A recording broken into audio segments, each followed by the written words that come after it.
Hi, I'm Neil Sheridan, the Executive Director of the Michigan Townships Association. Today, we are very pleased to have with us Senator Jim Stamas, who has agreed to be part of a discussion here today and providing answers to questions that our board members and other district leaders of the Michigan Townships Association have provided. Senator, welcome, and thank you very much for taking some time out today. Well, good morning. I appreciate it. Thanks, Neil. Just start out with sort of a recap of the crazy area within the appropriations for the Senate that we've been dealing with lately. With the current shutdown with stay home, stay safe, and frankly, the economy coming to a screeching halt, as everybody knows, towards the end of March, 1st of April. We're looking at three different key areas at the moment within Senate appropriations. Number one is how are we getting the dollars out from the federal with the CARES Act and or other acts so that the communities have the ability to get those dispersed and help individuals across the state. Number two is with the economy shutting down, originally, there was a projection that it would be a loss of revenue to the state between $1 to $3 billion.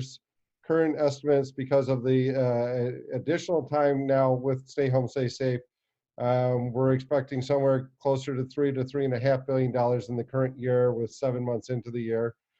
And then third is where we go with the 2021 budget. And so as far as the dollars regarding the federal dollars coming into the state of Michigan, right around $3.1 billion.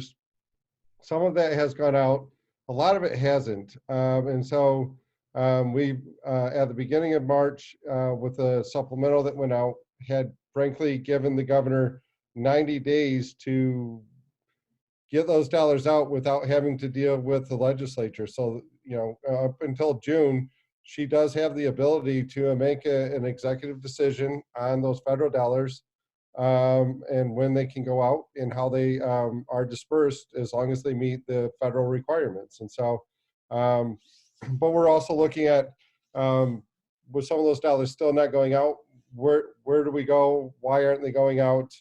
How best may they be used for us to make recommendations? So we're currently looking at that. In addition, I have asked my subcommittee chairs to go through and make recommendations for a cut within the current year state budget. And so they've completed that.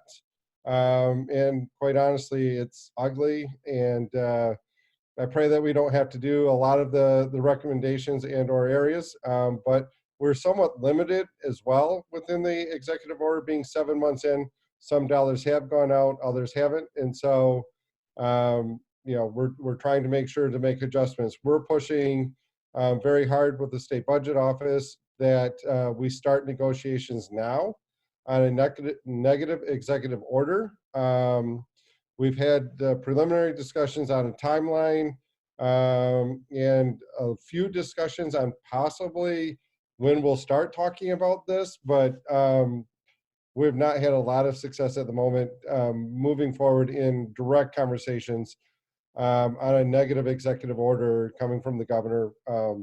It seems like they are more concentrating on the Census Revenue Estimating Conference coming up a week from today, I believe. And so I think that we need to get moving and or prioritizing these. Each week that goes by is tens of millions of dollars, if not more, that are now gone that could have been allowed to help minimize in other areas and or reprioritize. So disappointed in that, but there are at least positive discussions going, but would like to see them move in a more rapid manner.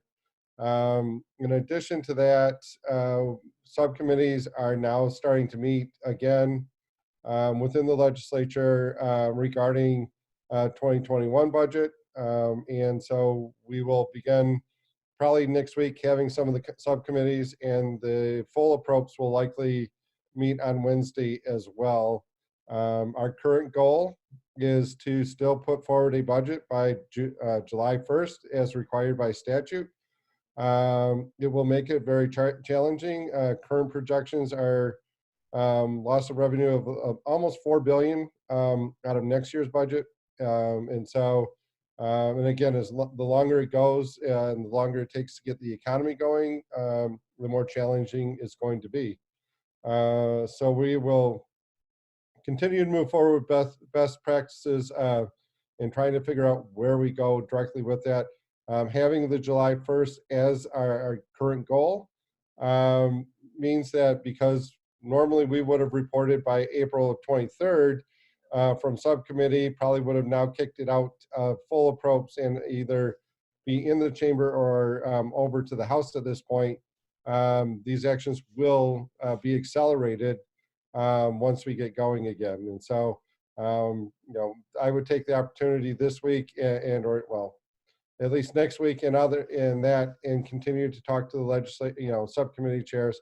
I think Senator Victory is now sub-chair for general government. And so good gentleman, and have a lot of confidence in Roger as well. And so with that, I would say that one of the key areas that we've been trying to concentrate on is having a lot of different Zoom calls with a lot of different stakeholders, such as this.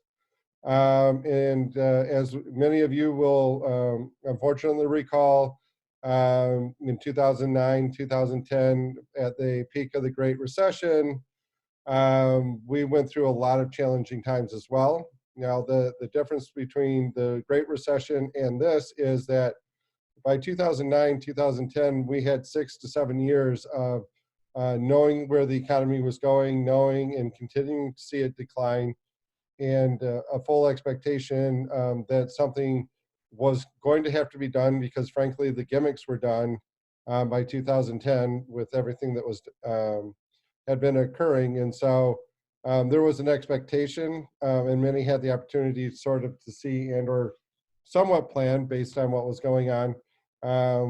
With this event, there's been no planning. January 1st, October 1st, we had no clue that we would be facing this. And so I think it provides even a larger challenge, and quite honestly, probably a lot more people will have a hard time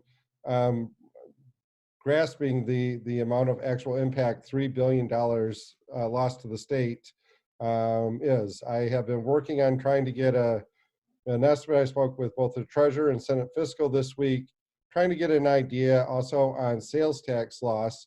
Have not gotten a good answer, hoping to get a better answer next week, especially with CREC.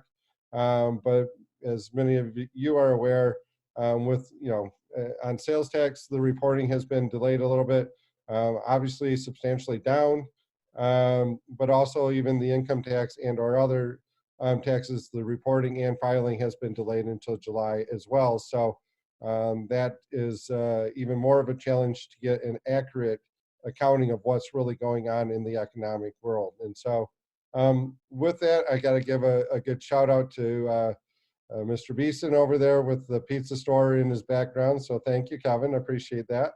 And happy to just get into the questions, and we can go from there. Great.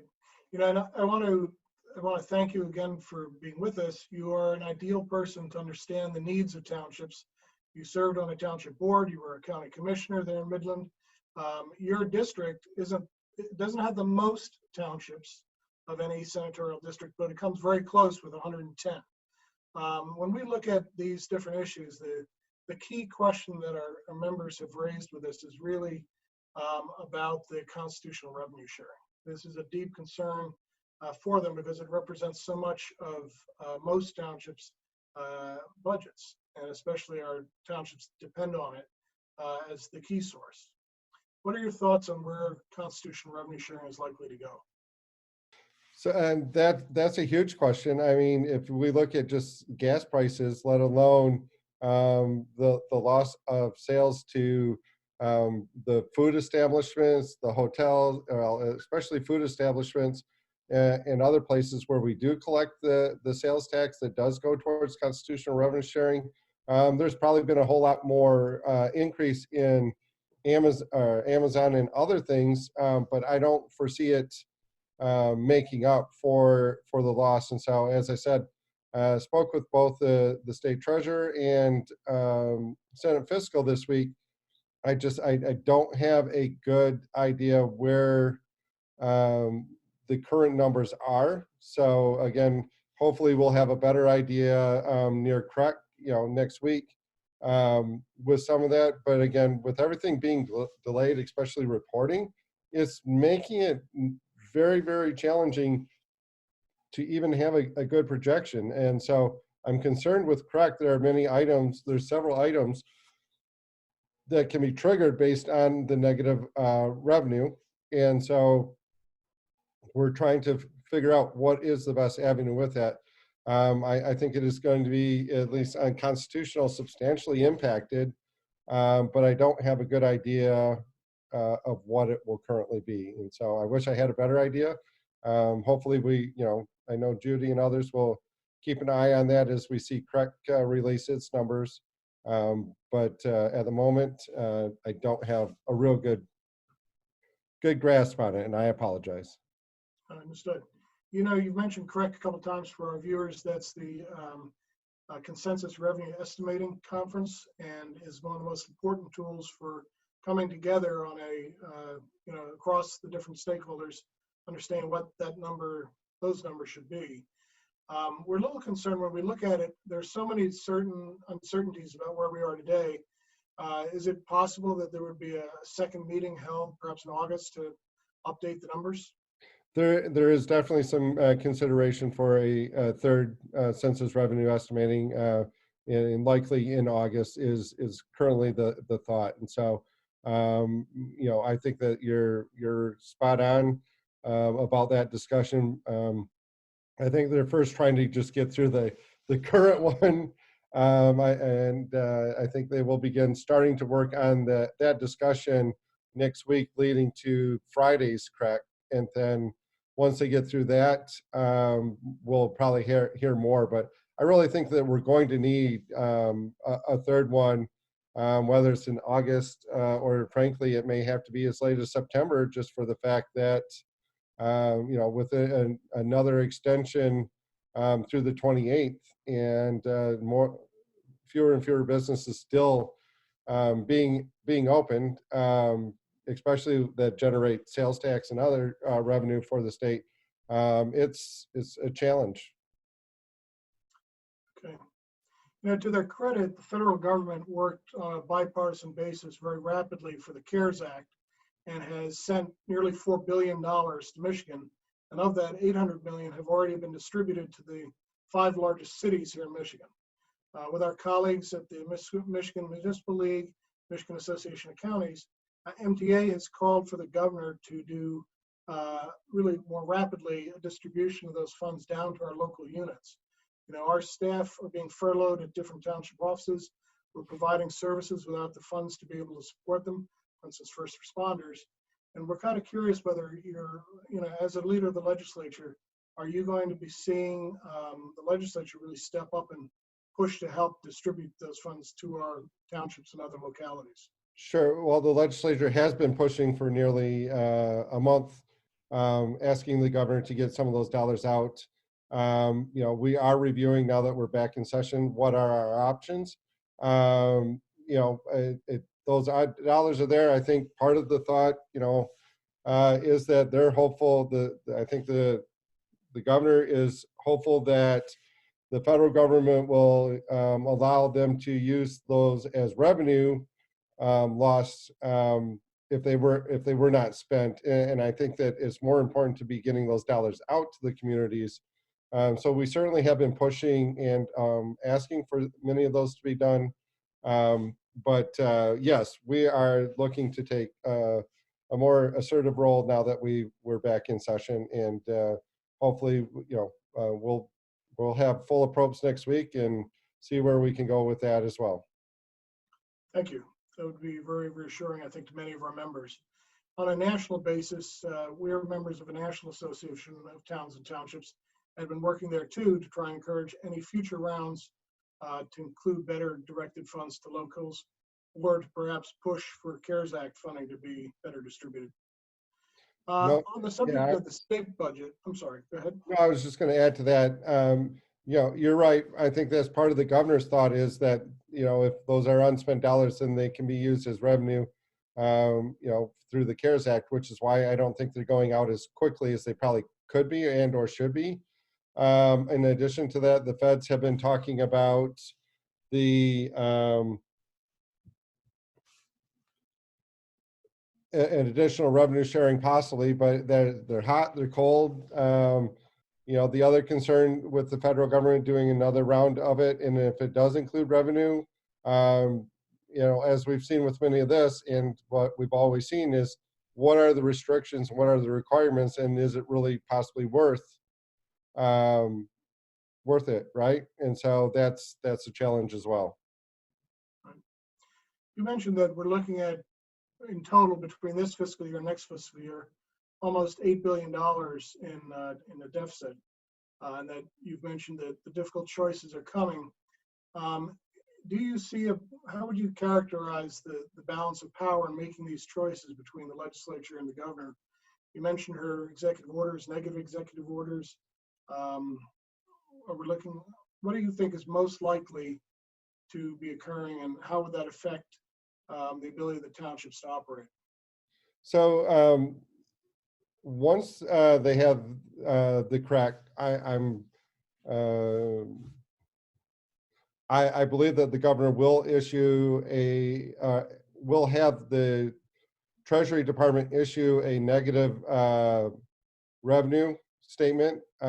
With that, it triggers, requires the governor to actually put forward a negative executive order on the budget. With that, which is why I'm trying to, why we're both Chair Hernandez and myself are meeting with Director Kolb and trying to get negotiations going sooner than later.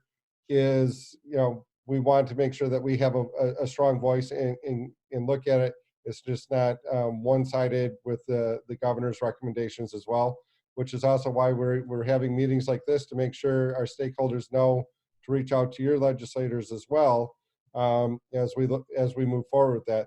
But it will probably require not only a negative executive order, but probably a negative supplemental, along with some legislative change, depending on what issues and or items are being used to make up that $3 billion. There's been no direct decisions made at all regarding revenues and or items to be reduced at the moment. All of them are on the table, but what we want to do is work together and minimize the impact to services versus have a big fight over it. So we're trying to continue to move forward in a positive manner. Thank you. The property tax payment delays are an issue of concern for our townships because of cash flow concerns. They continue to pay for the different services and activities, and the period where they were shut down or under very limited contact. We lost local permit fees. We lost a variety of different incomes, such as park and recreation fees. And yet a lot of that work if we do get a chance, for instance, to go back to our parks, we do expect to see construction activity taking off as of yesterday, which is a positive sign. What are your thoughts on the kinds of things that could be done on this risk of delaying property tax payments? If that happens, obviously it will help some people who are facing the difficulties. At a township, we often see those people come in to see us for property tax relief through our Board of Reviews, which is the mechanism we're used to. But having a mass delayed payment date from a state level would be a deep concern. I don't know that we've had a direct, there's certainly been a few conversations. I would agree with the townships in the perspective of others.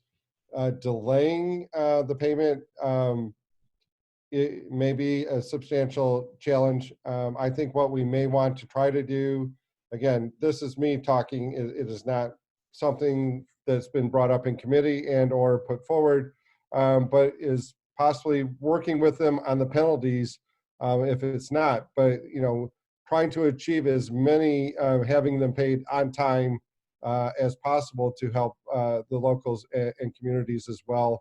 but then working with them, but trying to be careful that we're not triggering more people just not to do it if there's not a consequence as well. So I think there's a careful balance of timing and how we do it. And again, these are just general ideas within my head, not necessarily anything that is put forward again, which is why I'm on here looking for input from you as well. Yeah. This is kind of an input item rather than a question, but one of the key concerns we have too is there were a lot of things coming due, that investments that were planned, necessary infrastructure, the fire trucks had to be replaced across the state, and certainly up in your district. You're familiar with the high water crisis that is developing this spring already, inches of additional height in many different bodies of water. Is there a way we can start to think, Senator, about additional revenues, additional state directed funds to help local governments deal with problems that can't really be anticipated and have never been part of the locals' responsibilities, yet they are the last line being asked to deal with it because in many cases it's too broad an issue for the state to deal with it. Certainly additional revenues have been discussed in a lot of the different calls that I have. My challenge is, where are you going to get it when people are not working? Where are you going to draw from? I think more of a challenge. I think I guess I'm hopeful that this is far more a temporary setback between this year and next year versus an extended recession that we faced during the Great Recession as well. And so some of the timing may have to be put off. We certainly had put dollars forward, I think $120 million regarding water and or that within the budget. I don't believe all of those, that 120 million has gone out to the different areas as well, and or how that will be affected with the loss of revenue. Certainly it was something we were trying to target before we faced the current crisis of getting additional dollars out. But I don't know where we would draw additional revenue off the top, at the moment. Yeah, these are multiple challenges in difficult times. Well, Senator, I see we've come close to the end of our session. I wanted to say that the townships look forward to your leadership on this. We want to help you any way we can, either as the association or as individual members in your district speak up. Please let us know if there's any information you need. We share a great relationship with you. Thank you to our Director of Government Relations, Judy Allen. We're grateful for your staff support as well. Senator, thank you so much for taking this time with us today. We wish you the best as you and your colleagues work through these difficult choices. Thank you for your service to Michigan and to our nation. Part of your great history with us is, of course, your service in the Army and National Guard. They too deserve our full credit for the wonderful work they've done in this crisis period. Senator, thank you very much. No, thank you, Neil. Again, truly appreciate it. I'm happy that we were able to have the opportunity.